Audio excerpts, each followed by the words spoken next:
लवकरच महाशिवरात्री जवळ येते। आपल्या सर्वांना माहिती आहे की महाशिवरात्रीचा सण हा भगवान शंकराला समर्पित आहे। अनेक शिवभक्त महाशिवरात्रीची आवर्जून वाट पाहत असतात, कारण देवांचे देव आणि तिन्ही लोकांचे स्वामी महादेवांचा हा सर्वात मोठा उत्सव असतो। या दिवशी आपण जर शंकराची अगदी मनोभावे पूजा आराधना केली तर भगवान शंकर आपल्यावरती प्रसन्न होतात आणि आपल्या सर्व मनोकामना पूर्ण होतात असे मानले जाते। नमस्कार मंडळी, आज मी तुम्हाला महाशिवरात्री नेमकी कधी आहे, पूजा कशी करावी, कोणता मंत्र म्हणावा, महत्त्व, महाशिवरात्रीचा उपवास कसा करावा अशी संपूर्ण माहिती आजच्या व्हिडिओमध्ये मी सविस्तर सांगणार आहे। त्यासाठी हा व्हिडिओ शेवटपर्यंत पहा, जास्तीत जास्त लोकांना शेअर करा आणि त्याआधी चॅनेलला सबस्क्राइब करायला विसरू नका। लगेच आजच्या व्हिडिओला सुरुवात करूया।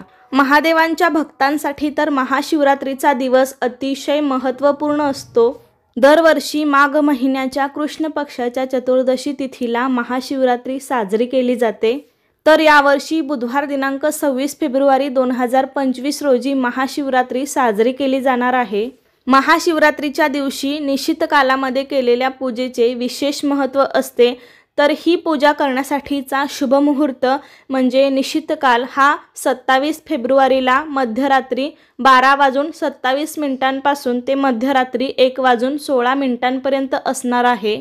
म्हणजे थोडक्यात 26 फेब्रुवारीलाच रात्री 12 नंतर 27 तारीख लागते, त्यामुळे 12:27 ते 1:15 वाजेपर्यंत निश्चित काल आहे। तर महाशिवरात्रीच्या दिवशी ब्रह्ममुहूर्तावर लवकर उठून आपल्याला स्वच्छ स्नान करायचं आहे। शक्य असेल तर तुम्ही पाण्यामध्ये थोडंसं गंगाजल मिसळून स्नान करा। स्वच्छ स्नान केल्यानंतर शक्य असेल तर पांढरे शुभ्र स्वच्छ वस्त्र परिधान करा, कारण महादेवांना पांढरा रंग अतिशय प्रिय आहे। व्रताचा संकल्प करा। या दिवशी अनेक भक्त महाशिवरात्रीचा उपवास अगदी भक्तिभावाने करतात। शक्य असेल तर महादेवाच्या मंदिरात जाऊन महादेवांचे दर्शन घ्या, त्यांना बेलपत्र, पांढरी फुले, भस्म अर्पण करा। त्यासोबतच आपल्या घरी जरी शिवलिंग असेल तर सकाळी आणि संध्याकाळी शंकर भगवान आणि माता पार्वतीची अगदी मनोभावे पूजा करा। जर शक्य झालं तर महाशिवरात्रीच्या दिवशी शिवलिंगावरती बेलपत्र नक्की अर्पण करा। बेलपत्र अर्पण करणं खूप शुभ मानलं जातं। या दिवशी मंदिरामध्ये विशेष पूजेचे कार्यक्रमाचे आयोजन केले जाते। या दिवशी ओम नमः शिवाय या मंत्राचा जप मात्र अवश्य करा, किंवा तुम्ही महामृत्युंजय मंत्राचा जप देखील करू शकता। कारण महादेवांना भोळा शंकर असं म्हटलं जातं, कारण ते आपल्या साध्या सुध्या पूजेने सुद्धा आपल्यावरती प्रसन्न होतात आणि इच्छित फळ देतात। तसेच या दिवशी रात्रभर जागरण करून शिवपुराणाचे पठण करतात। महाशिवरात्रीचे व्रत मनोभावे केल्यास विशेष फळ मिळते असे म्हणतात। धार्मिक मान्यतेनुसार याच दिवशी भगवान शंकर आणि माता पार्वतीचा विवाह झाला होता। त्यामुळे महाशिवरात्रीला काशी आणि देशभरातील विविध ठिकाणी मनोभावे शिवपार्वतीची पालखी काढण्यात येते, यात्रा भरवण्यात येते। पौराणिक कथेनुसार माता पार्वतीने भगवान शिवाला पतिरूपात मिळवण्यासाठी कठोर तपस्या आणि विशेष पूजा आराधना केली होती। या व्रताचे फळ म्हणून महाशिवरात्रीच्या दिवशी भगवान शिवाने माता पार्वतीशी विवाह केला होता। यामुळे महाशिवरात्रीचा दिवस अत्यंत महत्त्वाचा आणि पवित्र मानला जातो। महाशिवरात्रीला शिवलिंगाची विशेष पूजा केली जाते। पंचगव्य म्हणजे गाईचे दूध, तूप, शेण, गोमूत्र आणि दही या सर्वांचा अभिषेक शिवलिंगावर केला जातो। त्यानंतर दूध, दही, तूप तसेच मध आणि साखर यांचे पंचामृत करून या पंचामृताचा लेप शिवलिंगाला लावला जातो। या व्यतिरिक्त धोत्रा आणि बेलाची पाने, पांढरी फुले वाहून सुद्धा शिवलिंगाची पूजा केली जाते। महाशिवरात्रीच्या दिवशी भगवान शिव आणि माता पार्वतीची पूजा केल्याने, व्रत केल्याने वैवाहिक जीवनामध्ये आनंद आणि समृद्धी येते।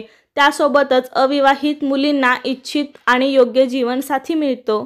तर हे महाशिवरात्रीचे व्रत कसे करावे? अनेक शिवभक्त हे व्रत श्रद्धेने आणि भक्तिभावाने करतात। महाशिवरात्रीचा उपवास हा सकाळी करायचा असतो आणि दुसऱ्या दिवशी सकाळी सोडायचा असतो। काही भक्त हा उपवास फक्त दूध आणि फळे घेऊन करतात, तर काही जण फलाहार देखील करतात।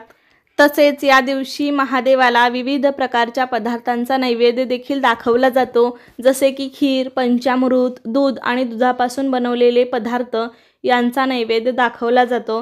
विवाहित महिलांसाठी सुद्धा हा महाशिवरात्रीचा दिवस अत्यंत खास आहे। महिलांनी सुद्धा देवी पार्वतीला मेकअपचे सर्व साहित्य किंवा शृंगाराचे सर्व साहित्य अर्पण करावे। महाशिवरात्रीला बेलपत्र, भांग आणि धतुरा शिवलिंगावरती अर्पण करणे अत्यंत शुभ मानले जाते। त्यासोबतच संपूर्ण शिवपरिवाराचे सुद्धा पूजन करणं अतिशय महत्त्वाचं आहे।